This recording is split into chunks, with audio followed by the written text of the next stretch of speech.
Chapter 7. Don't bother coming. I don't need you. Tarah's text flashed across Darcy's phone.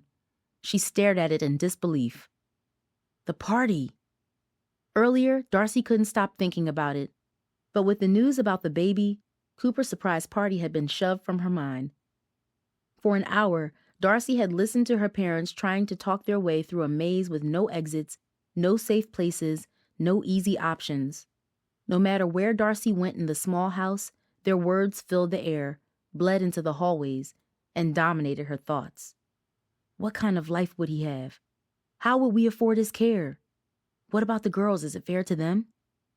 The question stopped Darcy in her tracks more than once until she fled with Jamie into her sister's messy room and closed the door. That's when Tarah's text arrived, slicing through the jumble of Darcy's thoughts. Oh no, Darcy groaned. Cooper's party. I can't believe I forgot. Tarah's never going to forgive me. Just tell her what happened, Jamie suggested. You know she'll understand. Or at least she better. I mean, how can't she? Honestly, I don't know that she will. Not after everything. Why? What's wrong?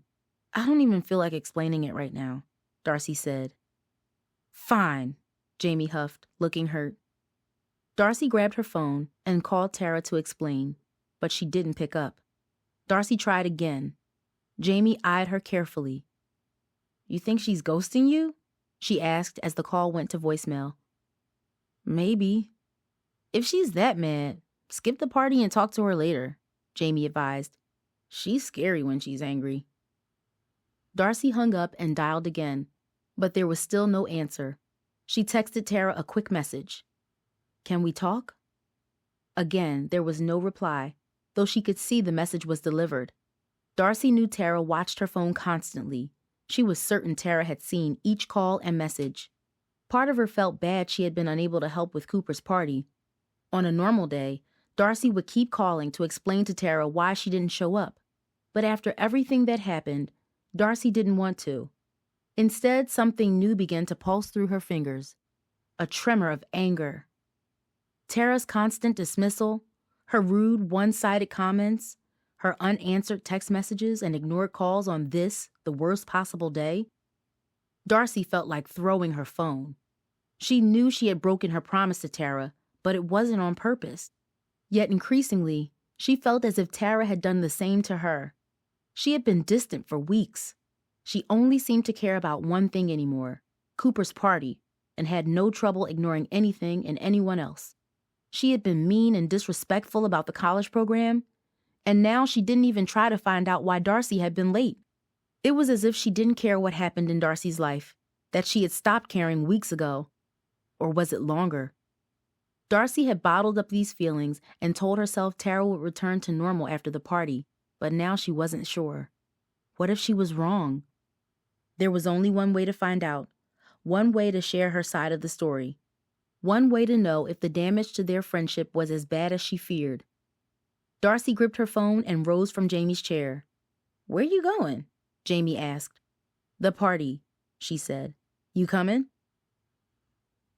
It was almost 7 o'clock when Darcy and Jamie made their way to Cooper's house. Wish me luck. Going to Coop's party 4 hours late. Hope T doesn't kill me. Wish you were here. Darcy texted Hakeem as she and Jamie neared Cooper Street. Even from the far end of the block, Darcy spotted Tarah's decorations on the outside of the stucco rancher where Cooper lived. A string of tiny Christmas lights had been draped around the front door and the outer wall, framing the home in glimmering lights. A banner, made from what looked like a charcoal bedsheet, stretched across the stoop next to the door. Happy birthday, Coop, read the large, swooping silver letters, an oversized version of Tarah's handwriting. Speakers set up in the tiny garage behind the house pumped hip-hop music into the night air. Cooper's old pickup was parked on the street, creating a space in front of the garage where a crowd of Bluford High students were gathered, some talking and laughing while others danced. Additional lights, hung between the house and the garage, made the party seem festive and inviting. Darcy wondered how Tarah managed to set up all the lights and decorations when she noticed several boys from the football team, including Steve Morris and Roylan Bailey, huddled together as if they were at practice. She figured they had helped. Here and there, Darcy saw other students she knew from Bluford, and she could see they recognized her, too. Des, Cooper's younger brother, locked eyes with Jamie as they approached the squat metal fence that separated Cooper's yard from the sidewalk. Great. Just the person I did not want to see, Jamie mumbled under her breath. Can we make this quick? Darcy nodded and opened the squeaky gate as Des darted through the crowd and went inside. She knew Tarah and Cooper, wherever they were, would soon know she had arrived. Darcy had no idea what she'd say to Tarah, but it didn't matter. She needed to see her now. Inside the house, Darcy noticed glow-in-the-dark stars had been stuck to the ceiling. All of the furniture in the living room had been moved aside to make a space for dancing. Amidst piles of confetti, a small group of students, some familiar and some complete strangers, nodded their heads and raised their hands in rhythm to the beat as a rapper, a voice Darcy didn't know, spat out a rhyme. Unwoke sleepwalkers all around us dozing. Gotta shake 'em and wake 'em, we are the chosen. I'm the live wire making a connection, a compass for a world that lost its direction. While Jamie stopped to listen and watch, Darcy weaved through the crowded living room to the kitchen, where she expected to find Tarah. Instead, she nearly collided with the table holding a massive, mostly eaten cake. A portion of Cooper's face actually appeared in the icing on top. On the counter across from the table were bottles of soda, a paper plate full of leftover hamburgers, another with some cold hot dogs, and a tray with a few remaining pieces of chicken. Darcy realized Tarah had prepared an enormous feast for Cooper and managed what seemed like 1,000 details. Had she done it all alone? A twinge of guilt stabbed at Darcy's chest. Suddenly, the screen door opened and Cooper barged into the center of the kitchen. He was wearing a paper party hat, and there was a badge pinned to his chest that read Birthday Boy. He reached for a hamburger when his eyes met Darcy's. "What happened to you? Where you been?" he asked quickly, looking over his shoulder as if he expected to see Tarah. "Long story. Happy birthday, Coop," Darcy said, hugging him quickly. "I need to talk to Tarah." Cooper frowned. "Nah, I don't think that's a good idea right now. I know she's upset." "Upset? It's more than that, Darce.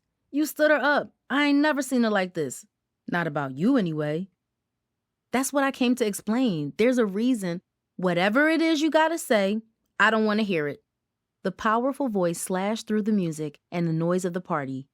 Darcy turned to face Tarah standing in the short hallway that led to the kitchen. Her lips were pressed tight over her clenched jaw, and her chin jutted forward. "Uh-oh," someone mumbled from nearby. "Aw, snap." A girl standing in the doorway where Cooper had just entered pulled out her phone as if she wanted to film them. "Tarah, please, I'm so sorry," Darcy began. "I would have been here, but girl, save it. You got no place here. I'm done with you." "Tarah, I said I'm sorry. I was planning to be here, but what? Your college stuff keep you late?" Tarah said the word college as if it disgusted her. "I don't even want to hear it. It wasn't that. Darcy, I have never asked you for anything. For months, I listened to every dumb little thing you needed to talk about, even when you were going on and on about Hakeem all summer. I tried to be excited about this college thing, even though whenever you talk about it, it's like you can't wait to leave us all behind." "That's not true," Darcy yelled as Tarah moved closer. Her words, "dumb little thing," were like stabs. Darcy was shocked Tarah had said them. The kitchen seemed to have grown smaller, as if the walls shrank inward so that Tarah and Darcy were cornered. People nearby crammed close to see what would happen next. "Tarah." Cooper tried to cut in, but was immediately silenced. "No, let me finish," Tarah snapped. She took a deep breath, and when she continued, her eyes were glistening and there was hurt in her voice. "I needed you, and I told you that. It's the one thing I asked, and you weren't there. So if that's how it is, I'm done." "Tarah, listen." "No, Darcy, you listen," Tarah fumed. "You promised me. Maybe that don't mean much to you, but it means everything to me. You didn't even show up until I told you not to be here. I bet you completely forgot with all your college stuff. Like I said, you can't wait to leave us behind." "Tarah, you got it all wrong," Darcy protested, reeling from Tarah's tirade. "You know what? I don't even care no more." Tarah's voice sounded different, like something broke inside, as if something she once believed in was no longer true. I've been doing a lot of thinking about stuff lately, about my life and things that have happened to me. Come on, T, Cooper said gently, moving to her side. You don't need to do this now. It's a party, remember?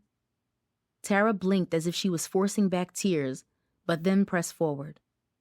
I've been realizing that some of the stuff I've been doing isn't the best for me, she said, nodding to herself. And I'm seeing this friendship maybe isn't what I thought it was, Darcy. Took me a while, but I gotta admit, it's always been one-sided. Me doing all the giving, you doing all the taking. What? The air suddenly felt too hot to breathe. Waves of anger and hurt boiled through Darcy, searing her insides. Tarah, you don't even know what you're talking about. Oh, I know all right. I see you. The truth is, Darcy, you're kind of selfish. All you care about is your stuff, your future, your college plans. You ain't got time for nothing else.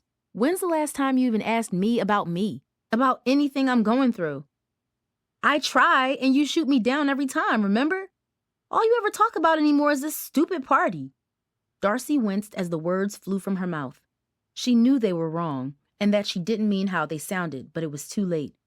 They hit the room like a bomb. Cooper recoiled as if he had been slapped hard in the face. Tarah's jaw dropped. That's just wrong, someone in the crowd grunted. Someone else hissed. Cooper, I'm sorry, Darcy said quickly, trying to control the damage. I didn't mean that. This has nothing to do with you or this party. Girl, you better leave, or things are going to get ugly in here real quick, Tarah warned. Cooper stepped in between the girls then. Tarah, you don't want to do this, please. Darcy stared at her old friend, the person she had trusted with her secrets, the one who'd been there after Grandma died and Jamie had run away. Somehow a dagger had sliced deep into their friendship, had cut it to the bone. Looking at Tarah, Darcy didn't know how it started, or where it came from, or how to stop it. And after everything Tarah said, and the sadness of the day, Darcy wasn't sure she wanted to. Come on, Darce, Jamie said, tugging on her arm. We should go. Darcy eyed Tarah, her jaw locked and tight, and then looked at Cooper. He nodded yes at Jamie's words, even as he stood in Tarah's way. Hey, y'all, turn Savon's music back up. Everything's cool, Des yelled into the crowd. This is supposed to be a party. Bass pulsed into the air, and people began to leave the crowded kitchen. Darcy turned, lowered her head, and shouldered her way out into the cool black night.